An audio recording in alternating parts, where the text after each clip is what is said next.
Hey you guys, it's Anne Marie. I'm trying to get away from saying guys. I'm trying to say collective because it's just a term of endearment to say hey you guys, but I want to be, politically correct. Anywho, so yesterday when I was walking, I actually caught it on a video. Like I just had this huge deja vu. There's something, we'll come back to this when I figure it out. There's something about these pine trees. There's something I'm supposed to know here. But anyway, on my way walking back, I saw a dead squirrel, and I meant to look it up, but I passed out until like 8 o'clock last night when I got back from here because it was so amazing. But there was a dead squirrel, like all of his tail was still intact, but he was split open and just ate up, right? Like there was nothing to be there. And so I have an offering mix. And I had the rest of it because I always, send an offering mix when I come into Mother Earth or any place or trees to give an offering of thanks. And I sprinkled it around the squirrel who was here. There was nothing left of him but the fur. And I'll be damned, I came back today and he's gone. I'm sure someone could have used his bones or his fur. I was looking to see if maybe tossed him to the side or something. But he's no longer here, which is good because I was a little worried about seeing that again, even though it was just literally his bones and his furry tail. Now, there's many spiritual meanings to seeing a dead squirrel. One of them is harnessing that and understanding that life and death are great teachers to us. And there's also a lot of many other things. And it was about protecting your resources and things like that, which I find interesting because this was the video series I wanted to do yesterday, but I was just so exhausted. And so I hope it was suggested to me that I start telling my stories the way I wanted to while I'm outside. I just get distracted sometimes because of the beauty. And so I'm giving it a go ahead. So on Wednesday, I'm trying to skip to the chase here. I'm going to see if there's snow on this bench I could sit down. But on Wednesday, I went to a furniture appointment to pick out some furniture because I needed a bed frame because I finally bought a bed, but it's a foam mattress, so I need a platform bed. So I was looking for a frame, and I needed a couch, right? The futon I had, a nun gave me, and because I was sleeping on it and sitting on it for so long, and when they moved it, they fucked the frame up. So I needed like a couch, right? And so earlier on Wednesday, I had two guys from the open shelter who were graciously enough to come and clear out my living room. There was a sofa, a love seat that was already in the apartment, and it was brand new, but it wasn't comfortable, so I left it for the cats. But I had them remove that and the futon, so I didn't have any, major furniture. I picked out the furniture on Wednesday. They come to deliver it, and they can't get the fucking couch in. They tore up my walls, and so I was just ass out. And they didn't, they said they didn't have a frame, but they bought a box spring. I'm like, what's the point if I don't have a frame? So now I don't have any furniture, right? So on my way back to the open shelter, when I get there, I get into an accident. Oh, yeah. And it was an accident with one of the guests that come into the open shelter, right? And so the police weren't called, okay? And the woman shares with me, this is a woman we've helped. We've been helping her get her birth certificate, right? She's out of state, but her kids were in state, so we've been helping them get their birth certificates and stuff. Well, she said, well, my boyfriend is a mechanic, so once he checks it out, we'll let you know, right?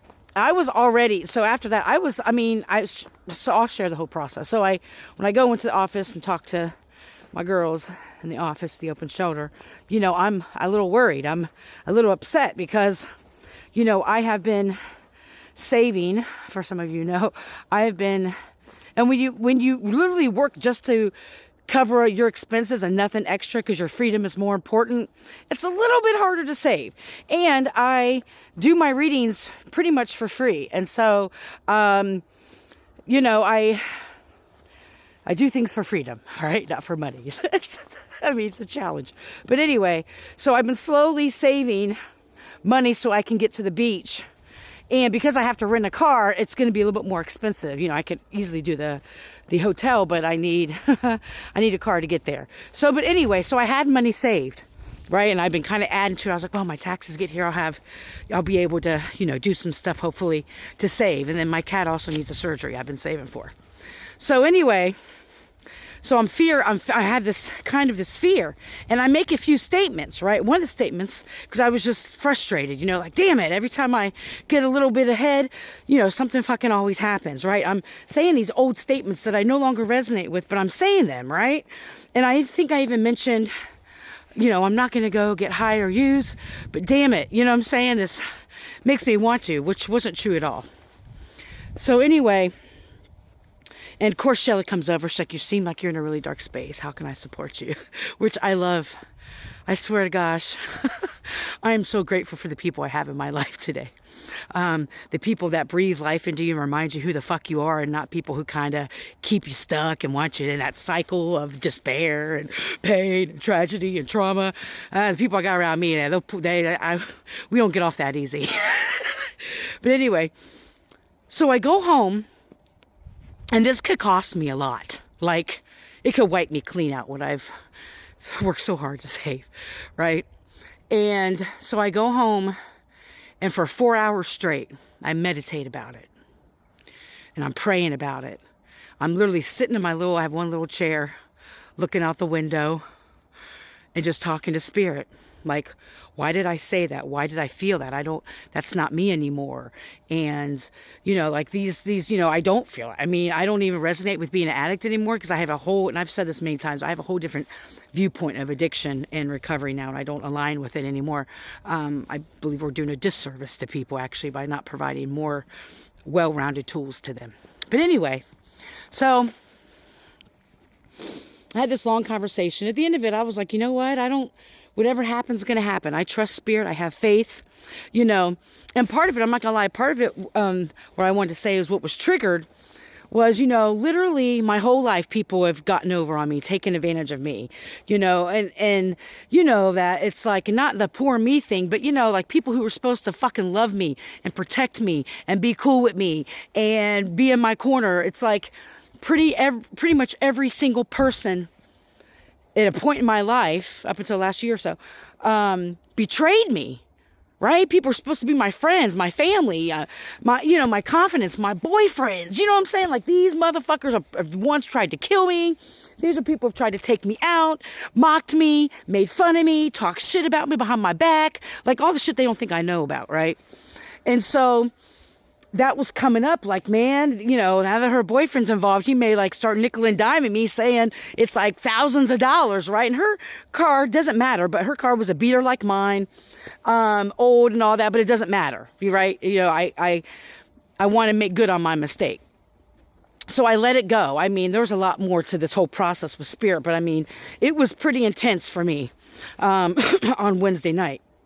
Because I really, on top of the furniture stuff and on top of all kinds of shit, I was like, oh my God, because in my heart, I want to do right. This is a guest that comes in just for help. So they're already in a bad fucking space. So she comes in the next day and she brings her boyfriend and her mom. So now the conversation is with him, not with her, because, he's her boyfriend and they have 4 kids together. So let me share with you what I found out.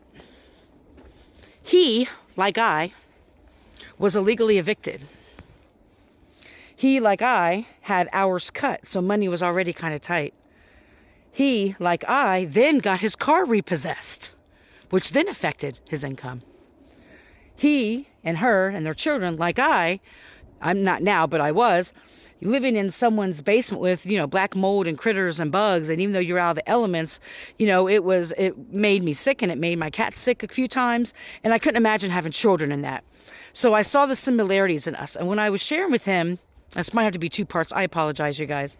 I was sharing with him, I want to do right. I want to, because the number that he gave me, I was like, I don't even have that much. You know what I'm saying? I don't even have that much money. And I knew they weren't going to use it to repair the car. But it doesn't matter what they were going to use it for, because I truly believe when you give someone something, it ain't your fucking business what they do with it. Whether it's a homeless person on the street that you give money to, or somebody you give a gift to, when you give someone something unconditionally, it ain't your fucking business what they do with it.